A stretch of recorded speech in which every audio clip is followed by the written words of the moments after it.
Good morning. Welcome back. Happy full moon. It's a Capricorn full moon today. Early this morning. I think it's around 6 something Pacific time. Yeah, 29 degrees Capricorn. So wherever that's landing in your natal chart, if you know your natal chart, boy, it can be a very fruitful full moon for you. Okay, so what is it we need to know with the cards? Right there.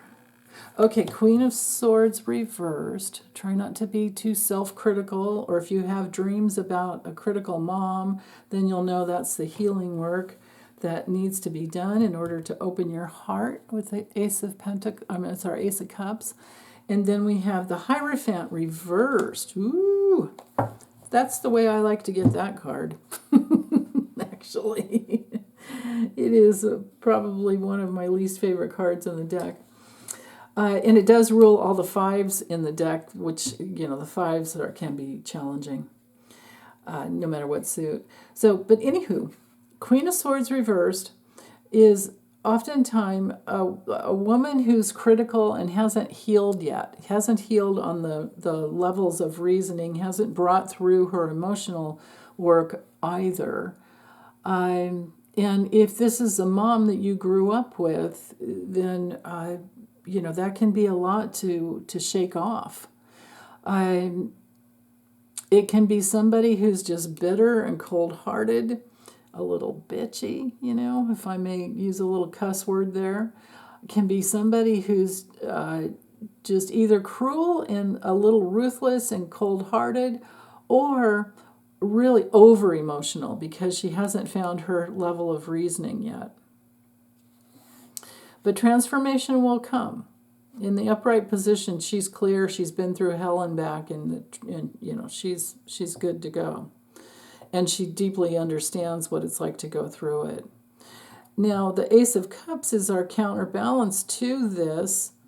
But and because of the Ace of Cups upright, I tend to feel that this could be read, the Queen of Swords reverse could be read more as somebody who is over-emotional and just needs to, and so maybe this is just any area of your life where you might need to, or apply, if you could apply some reason and logic and rational thinking to the situation, then everything could open through your heart chakra in a better way, because you're aligning your head and your heart.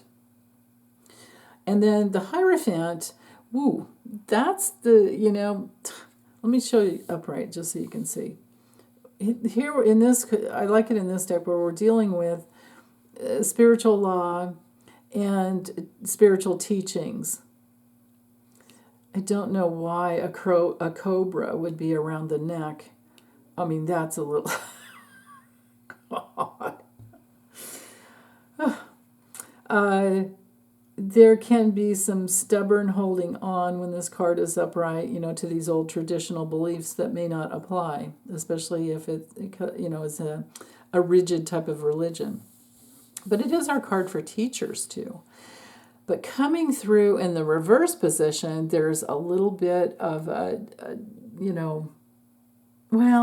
for someone, it could be letting go of resistance, letting go of conformity and that old traditional way of doing things. And then for someone else, it could be that you're kind of challenging, you're rebelling to the point that you're really challenging the status quo, which is what I do like about this card when it comes through in the reverse position. But yeah, it can also be resistance to change. So I don't know what it is for you. You'll have to figure that out for yourself. Maybe you're rebelling against the rigidity of your mother, and that's a healthy rebellion. And through working all of that out, you just keep loving yourself through it, no matter what's going on. No matter what you're experiencing, the best way is to always love yourself through it. And that doesn't mean that you have to, definitely doesn't mean that you're just letting yourself off the hook if you found an inner fault, like if you found an inner rigidity and you're just like, or you just hold on and it's like, damn, it's got to be like this kind of thing. What happens is eventually you'll just stop. You'll be like, I don't like feeling this way anymore. You don't like comparing yourself to others. It's because, and you don't like judging others. You don't, because all of that makes you just feel awful. And you get to the place where you just want to feel loving. You want to feel open because there's pleasure and there's bliss. The Ace of Cups is it's our card for compassion and creativity and sometimes overwhelming emotions. But when we meet those emotions without judgment and without fear, then we can process them through. So whatever's coming up, just love yourself through it and all will be well eventually. Okay, big blessings, big hugs. Bye.